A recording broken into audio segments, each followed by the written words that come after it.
On FinTech's TV, we are at the Payment and FinTech Club at Assel. I've got the great pleasure to have Marc FAVERO, Managing Director of BRINK'S France. Finance. BRINK'S France Finance. BRINK'S France Finance. Welcome on FinTech's TV, Marc. Thanks. We just spoke about a cashless society on the round table before, and we used to say about the wave on cryptocurrency. What does it mean according to your core business? According to our core business, cryptocurrency now is nanoscopic. Is not re-exist. Is not a threat for us. It's not a concern, really. It's more a concern for people having in charge to control the company, to control anti-money laundering system, criminality, French central bank or European central bank. That's more a concern for their.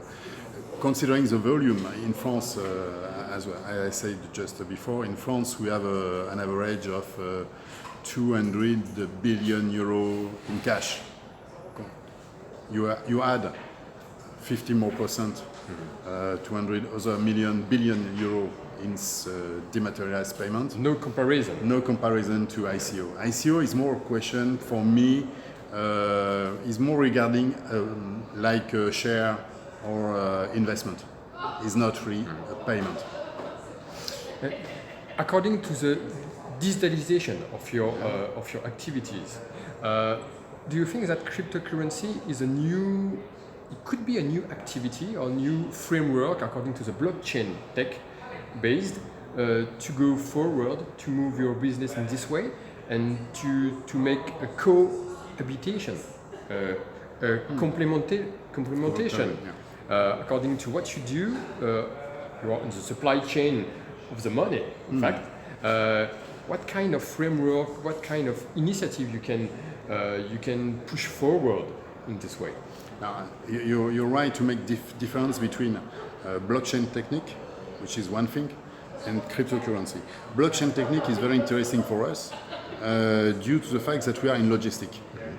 And as an example, the market of diamond in Antwerp goes to develop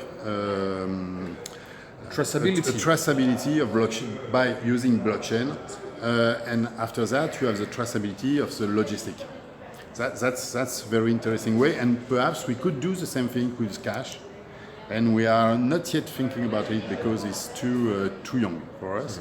But we are following very closely what happened in Antwerp regarding to have an example of implementation of blockchain technology and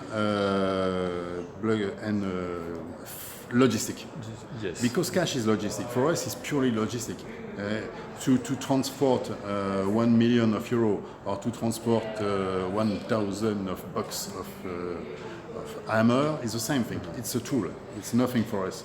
That's no value. That's why, if you double this experience with the fact that as a payment institution in the process of cash, I dematerialize at one stage of the process the cash, that could be interesting to mix blockchain, payment institution, and payment service provider, and the fact that we could offer a service. But perhaps not in a coin offering, because it's very specific. Coin offering today is, in my view, purely an investment, purely and speculative, purely a speculation on see the Bitcoin has this value, 2 weeks after it has this value, I want to have my part of the cake. But it's not a very interesting tool to pay or to use in the industrialized. Yes, there not in the very reality. few use cases. Yes, it's very small use case and not very interesting for us. Except for criminality, it's very interesting, but for us, it's not interesting. The supply chain of your business is a good way to address. Exactly. That's why we think about it and try perhaps to find solution. We are closely follow what happened today in blockchain area, but not in initial coin offering. Except perhaps we have the other possibility to say if, as it exists today, some coin offering is based on assets, considering that we have the logistic and we have the assets, we could have in the vault the assets, a the gold, guarantee. a guarantee, whatever could be the guarantee. Immaterial and material assets. Exactly. That is the bridge, and BRINK'S Finance France will be there. Thank you very much, Marc, for sharing your insights. Thank you, and see you next on FinTech TV. I hope so. Thanks. Bye-bye. Bye.